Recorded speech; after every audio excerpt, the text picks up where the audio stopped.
cuando estamos hablando con una persona con discapacidad, tenemos enfrente a una persona. Entonces, la manera más adecuada de referirse a una persona con discapacidad es utilizando esa terminología, persona con discapacidad.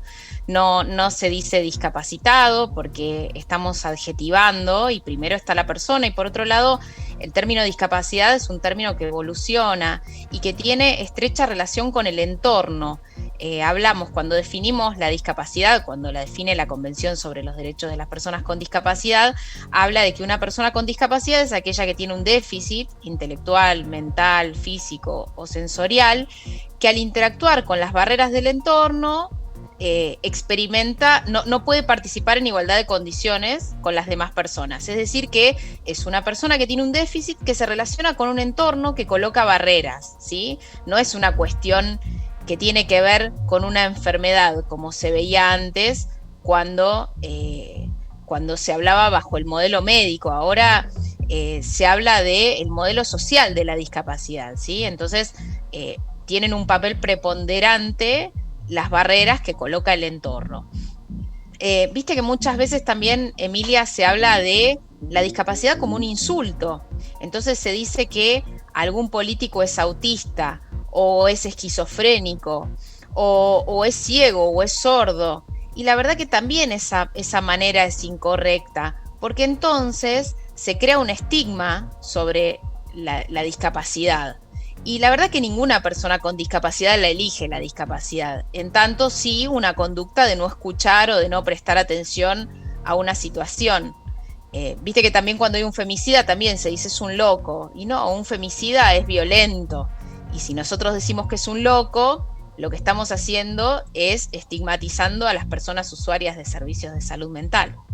Verónica, me gustaría, esto que decís es súper interesante, pero me gustaría también puntualizar en algunas otras expresiones que en el común denominador a veces las terminamos utilizando. Por ejemplo, utilizar el término, la expresión personas con capacidades diferentes. ¿Qué encierra esta expresión? Mira, capacidades diferentes tenemos todos, porque vos podés tener capacidad para hacer manualidades y yo soy completamente inútil para hacer manualidades y yo quizá cocino bien y otro no, y capacidades diferentes tenemos todos, pero no muestra acabadamente lo que es la definición de ser una persona con discapacidad. Es un eufemismo, como cuando dicen necesidades especiales o cuando dicen, a veces se habla de la discapacidad como antítesis de la normalidad. ¿Y qué sería ser normal, no? Entonces, o cuando se dice no vidente, viste que se usa mucho esa palabra, esa definición, cuando, en vez de decir que es una persona ciega. El vidente es alguien que ve más allá. Cualquiera que no tenga esa capacidad, entonces, sería no vidente. Viste que es diferente que lo que es ser una persona ciega. Son todas palabras que son eufemismos, porque a veces las personas que no tienen discapacidad piensan que a las personas que tenemos discapacidad nos afecta que nos definan como persona con discapacidad. Totalmente. Verónica, por ejemplo, otra expresión, digo, y seguimos con la puntualización quizás de estos términos, pero sobre todo para aprender, ¿no? Recién hablábamos de, bueno, de la creación de esta guía para medios y discapacidad que creaste, y por eso nos parece tan interesante tratarlo aquí en Noticias 12. Hay otra expresión, como lo decía, cuando hablamos de sufre, padece o se ve afectado por tal o cual cosa. ¿Qué pasa con estos términos? Digo, porque a simple vista y escuchándote a vos parecen incluso más graves. Sí, son muy graves porque encierran un juicio de valor, una connotación negativa sobre la discapacidad. En tal caso, sí, bueno, cada uno vive la discapacidad como puede, en función también del entorno que tiene, ¿no? Esto es clave y esto no hay que perderlo de vista cuando trabajamos la temática.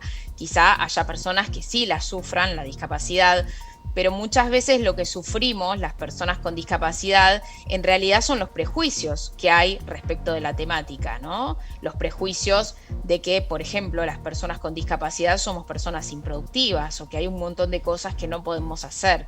Cada persona sabe lo que puede o no hacer, ¿no? Verónica, bueno, recién lo mencionaba, vos creaste esta guía de discapacidad y medios, no solo abarcando la cuestión del lenguaje, sino también de los derechos de las personas con discapacidad. ¿Querés comentarnos brevemente cuáles fueron los ejes? Mira, lo que buscamos fue puntualizar en algunos derechos que creemos que son fundamentales, como por ejemplo el derecho al trabajo, la necesidad de que haya mecanismos de accesibilidad, apoyos y ajustes razonables para el ejercicio de los derechos, el derecho a la educación, la perspectiva de género que también tiene la Convención sobre los Derechos de las Personas con Discapacidad, porque las mujeres y las niñas con discapacidad estamos en una clara desventaja frente a las mujeres sin discapacidad y frente a los varones con discapacidad también. Hay mucho más riesgo de sufrir violencia, abuso y malos tratos dentro y fuera del hogar.